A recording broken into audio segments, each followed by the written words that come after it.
Buenos días. La Constitución es norma de norma. Cualquier incompatibilidad que surja con la Constituyente se aplicará las disposiciones normativas constitucionales. Cuando el legislador introduce este articulado, se da cuenta que le falta algo. ¿Y cuál es ese algo? El control constitucional, como ese mecanismo de defensa para el cumplimiento de la supremacía constitucional contemplada en el artículo 4. Mi nombre es Yailin Cirlet Ortiz Oñate y me dispongo a compartir con usted mi ensayo denominado El control constitucional, una verdadera construcción dogmática. Como he venido resaltando en mi intervención, el control constitucional no es más que respeto de esa cláusula de supremacía constitucional. También lo podemos denominar como el conjunto de reglas y procedimientos con el fin de guardar y respetar esa supremacía constitucional. En nuestra Constitución se ha contemplado ese control constitucional no de manera rígida ni abstracta, sino a través de un mecanismo flexible, en donde el Tribunal Constitucional o Corte Constitucional, denominado como el Tribunal de Cierre, es la encargada de la guardia y la supremacía constitucional.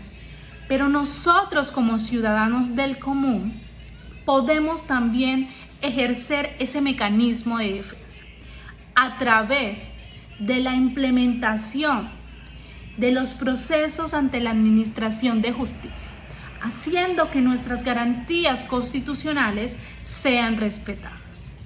Pero los funcionarios y administradores de justicias, denominados jueces, también lo hacen al momento de emitir la sentencia.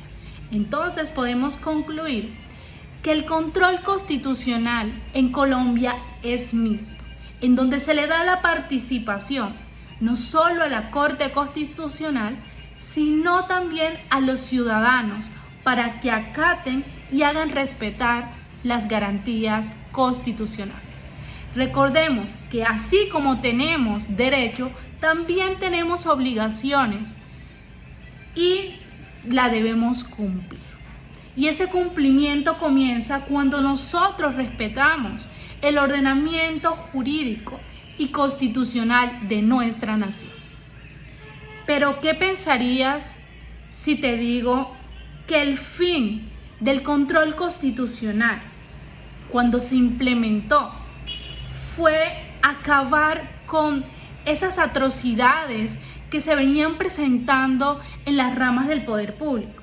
Recordemos que Colombia ha sido un país en el cual se han emitido o propagado diferentes preceptos constitucionales, es decir, hemos pasado por diferentes constituciones, las cuales han traído diferentes mecanismos para la defensa de nuestra Constitución.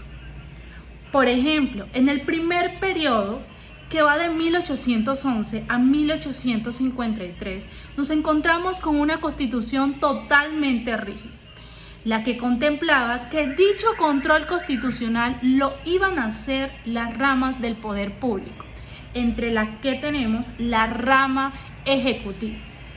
Si el constituyente la buscó para eso, era realmente porque había una intromisión en los asuntos que no eran su competencia.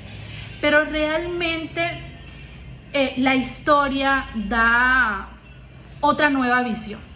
Esa nueva visión comienza desde 1853 a 1886, periodo denominado una mistura jurídica en donde se crean diferentes órganos. Pero lo que nos interesa aquí, ¿cuál era ese órgano que ejercía dicho control? Lo hacía la Corte Suprema de Justicia, porque era denominado como el único tribunal de cierre. Recordemos que para ese periodo existía una constitución centralista y unitaria.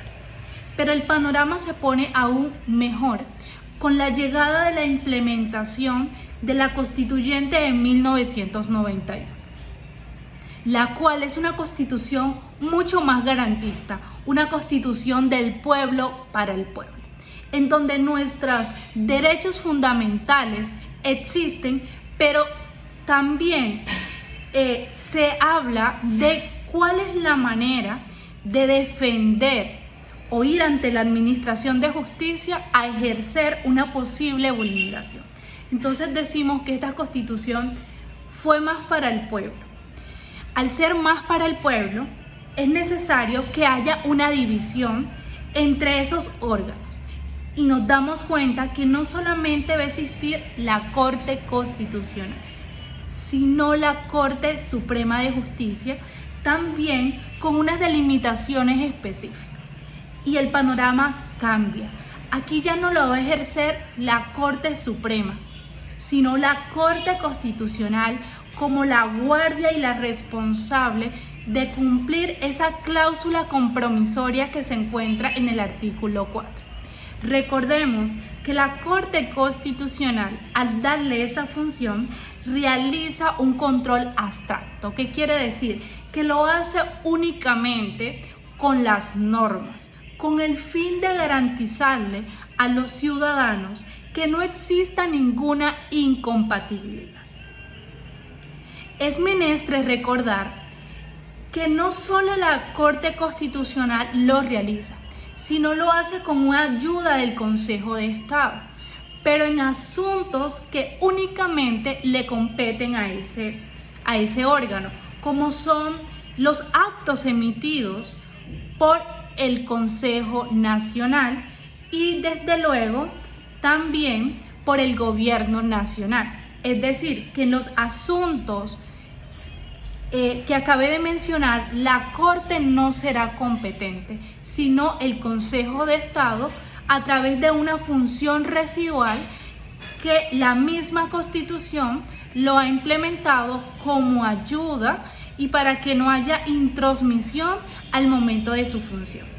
Espero que este video sea mucho de su agrado y pues que le aporte a nuestra formación profesional. Muchísimas gracias.